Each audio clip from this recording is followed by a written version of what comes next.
ஆண்டவராக இயேசு கிறிஸ்துவின் நாமத்தில் என் அன்பின் வாழ்த்துக்கள். இன்றைக்கு நம்முடைய தியானத்திற்காக நாம் தெரிந்து கொள்கிற வேத வசனம் யோவான் எழுதின சுவிசேஷம் 15ஆம் அதிகாரம் 16ஆம் வசனம். நீங்கள் என்னை தெரிந்து கொள்ளவில்லை, நான் உங்களை தெரிந்து கொண்டேன். நீங்கள் என்னை தெரிந்து கொள்ளவில்லை, நான் உங்களை தெரிந்து கொண்டேன். நான் உங்களை தெரிந்து கொண்டதற்கு ஒரு காரணம் உண்டு. நீங்கள் போய் கனி கொடுக்க வேண்டும். நீங்கள் என்னை அறிந்து கொள்ளவில்லை, நீங்கள் என்னை தெரிந்து கொள்ளவில்லை, நான் தான் உங்களை தெரிந்து கொண்டேன். இதைத்தான் ஆண்டவர் நமக்கு பல இடங்களில் சொல்லியிருக்கிறார். உன் தாயின் கருவில் நான் உன்னை தெரிந்து கொண்டேன், நீ கர்ப்பத்தில் உருவாவதற்கு முன்னே நான் உன்னை தெரிந்து கொண்டேன், உன் கர்ப்பத்தில் உருவான போது நான் உன்னை பெயர் சொல்லி அழைத்தேன் என்றெல்லாம் ஆண்டவர் நமக்கு சொல்லி கொடுத்திருக்கிறார்.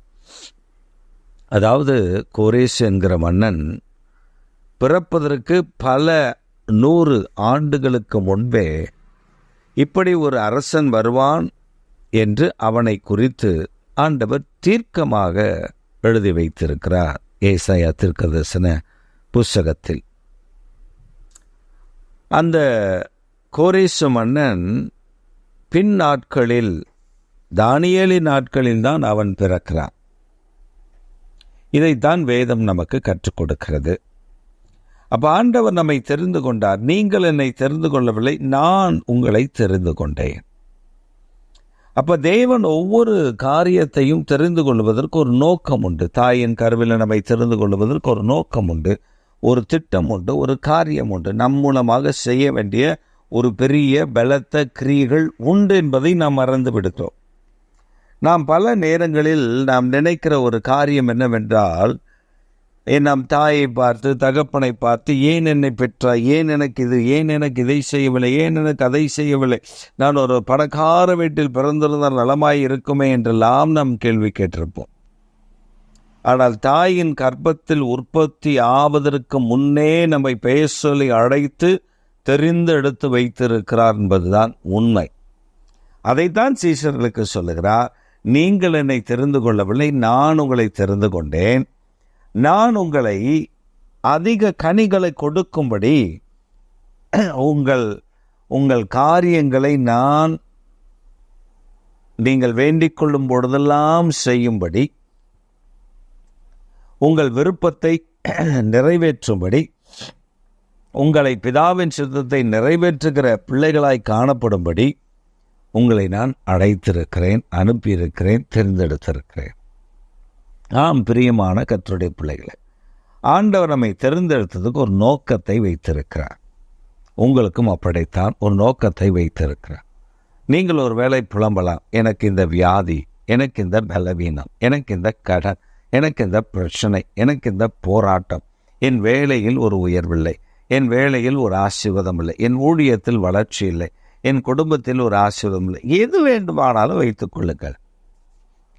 அந்த சூழ்நிலையில் நாம் புலம்புகிற ஒரே ஒரு காரியம் என்ன? தேவன் என்னை நினைத்திருந்தால் ஏன் எனக்கு இப்படி நடக்கிறது?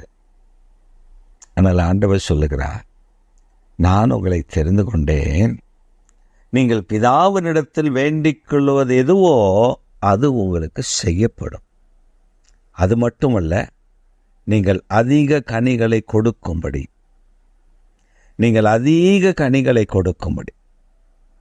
நான் உங்களை தெரிந்து கொண்டேன் என்று ஆண்டவர் சொல்லுகிறார். இந்த காலை வேளையிலையும் ஆண்டவர் உங்களுக்கு உங்கள் நடுவில் சொல்லிக் கொடுக்க விரும்புகிற ஒரு பெரிய காரியம், நீ சோர்ந்து போயிருக்கிறாய், உன் சோர்வு நீங்கும்படி கர்த்தர் உன்னை பார்த்துதான் சொல்லுகிறார், நான் உன்னை தெரிந்து கொண்டேன், நீ பிதாவினிடத்தில் வேண்டிக் கொள்வது எதுவோ அது உனக்கு செய்யப்படும். அப்ப நாம கேட்கவில்லையா? ஆம், பிதாவின் சித்தத்தை அறிந்து கேட்கவில்லை. தேவனுடைய சித்தத்தின்படி நாம் கேட்கவில்லை, நாம் நம்முடைய இஷ்டத்தின்படி கேட்கிறோம். 2 விதமான இஷ்டங்கள் இருக்கிறது, சுய விருப்பம், தேவனுடைய விருப்பம் என்று.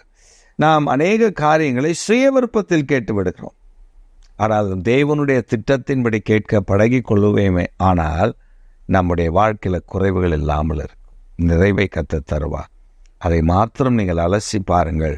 பின் நாட்களில் பிதாவின் சித்தம் செய்வது எப்படி என்பதை குறித்து ஆவியானவர் நமக்கு கற்றுக் கொடுத்து பேச வைப்பாராக. ஆமேன்.